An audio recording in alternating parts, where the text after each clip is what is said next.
3,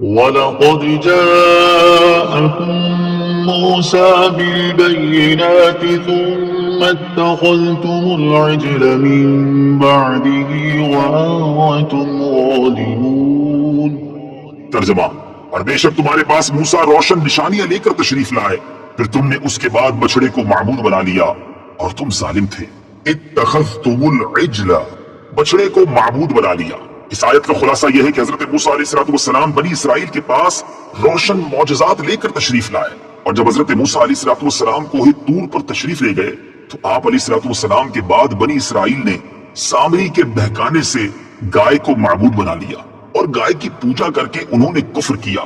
جب حضرت موسیٰ علیہ السلام کی روشن نشانیاں دیکھ کر بنی اسرائیل بچڑے کی پوجا میں مبتلا ہو گئے تو ان یہودیوں کا سید المرسلین صلی اللہ تعالی علیہ وآلہ وسلم کے ساتھ کفر کرنا ان کے لیے کون سی بڑی بات ہے۔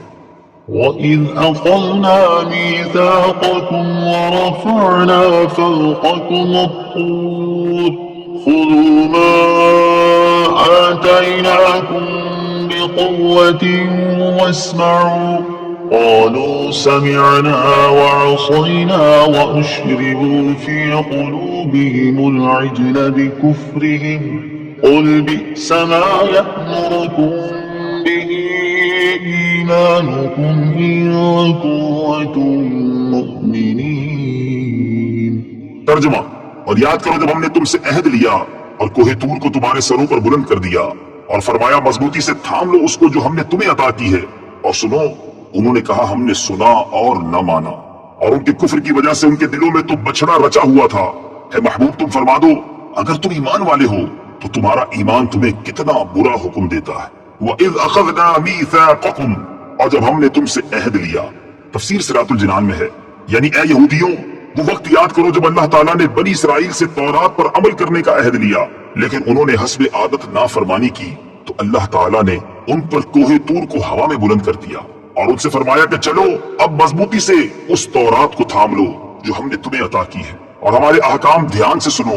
بنی اسرائیل نے ڈر کے مارے دوبارہ اطاعت کا اقرار تو کر لیا، لیکن ان کے دل کی حالت پہلے جیسی ہی رہی، اور شریعت کا حکم چونکہ ظاہر پر ہوتا ہے دل پر نہیں، اس لیے بنی اسرائیل کے زبانی اقرار کرنے پر ان سے کوہ طور کو ہٹا لیا گیا، اگرچہ ان کے دل میں وہی انکار تھا، اور در حقیقت ان کے کفر کی وجہ سے ان کے دلوں میں تو بچڑے کی محبت گھسی ہوئی تھی۔ اے حبیب علیہ السلام آپ ان سے فرمائیں کہ اے یہودیوں تم اپنے اسلاف کی اس حرکت کو جانتے ہو، لیکن تم نہ اس سے نفرت کا اظہار کرتے ہو اور نہ ہی اس سے اپنی براءت ظاہر کرتے ہو، تو خود بتاؤ کہ کیا تورات پر ایمان لانے کے یہ تقاضے ہیں؟ اگر اس کے یہی تقاضے ہیں تو تمہارا ایمان تمہیں کتنا برا حکم دیتا ہے۔ قرآن مجید پر ایمان لانے کا مطلب تفسیر صراط الجنان میں ہے۔ اس آیت سے معلوم ہوا کہ اللہ تعالیٰ کی کتاب پر ایمان لانے کا مطلب یہ ہے کہ اس کے تمام احکام اور سب تقاضوں پر عمل کیا جائے اور ان کی خلاف ورزی نہ کی جائے۔ اس چیز کو سامنے رکھتے ہوئے ہر مسلمان کو غور کرنا چاہیے کہ وہ اپنی زبان سے قرآن مجید پر ایمان لانے کا جو دعویٰ کر رہا ہے کیا اس کی عملی حالت اس دعوے کی تصدیق کر رہی ہے یا نہیں۔ ذرا غور کریں کہ قرآن مجید میں مسلمانوں کو نماز پڑھنے، رمضان کے روزے رکھنے اور زکوٰۃ ادا کرنے کا حکم دیا گیا، لیکن آج مسلمانوں کی اکثریت نمازوں سے دور ہے، فرض روزے نہ رکھنے کے مختلف ہیلے بہانے تراش رہی ہے اور اپنے مال سے زکوٰۃ ادا کرنا ان پر بہت بھاری ہے۔ قرآن پاک میں مسلمانوں کو باطل اور ناجائز طریقے سے کسی مسلمان کا مال کھانے سے منع کیا گیا، لیکن آج مال بٹورنے کا کون سا ایسا ناجائز طریقہ ہے جو مسلمانوں میں کسی نہ کسی طرح رائج نہیں؟ قرآن حکیم نے کسی کو ناحق قتل کرنے سے منع کیا، لیکن آج مسلمانوں میں ناحق قتل و غارت گری ایسی عام ہے کہ نہ مرنے والے کو پتا ہے کہ مجھے کیوں مارا گیا اور نہ مارنے والے کو پتا ہے کہ میں نے کیوں مارا۔ قرآن شریف میں مسلمان عورتوں کو گھروں میں رہنے اور پردہ کرنے کا حکم دیا گیا، لیکن آج ہمارے معاشرے کا وہ کون سا طبقہ ہے جس میں مسلمان عورت سج سنور کر اجنبی مردوں کے سامنے نہیں آ رہی، بلکہ آج مسلمانوں میں ہی کچھ لوگ عورت کے پردہ کرنے کو دقیانوسی سوچ اور تنگ ذہنی قرار دے رہے ہیں۔ اے کاش کہ ہم بھی اپنے زبانی ایمان و محبت کے دعووں اور بے عملی و بد عملی کے درمیان کا تضاد اور فرق سمجھنے میں کامیاب ہو جائیں، اور ہمیں بھی اس بات پر غور کرنا نصیب ہو جائے کہ ہمارے جیسے اعمال ہیں، کیا ہمارا ایمان ہمیں ان اعمال کا حکم دیتا ہے یا ہمارے ایمان کے تقاضے کچھ اور ہیں؟ ایمانی قوت معلوم کرنے کا طریقہ۔ اس آیت سے یہ بھی معلوم ہوا کہ جب تک دل میں برائی کی لذت و حلاوت موجود رہتی ہے تب تک ایمان اور نیک اعمال کی شیرینی اس میں داخل نہیں ہو سکتی، اور گناہوں پر اصرار ایمان کی مٹھاس اور عبادت کی لذت محسوس نہیں ہونے دیتا۔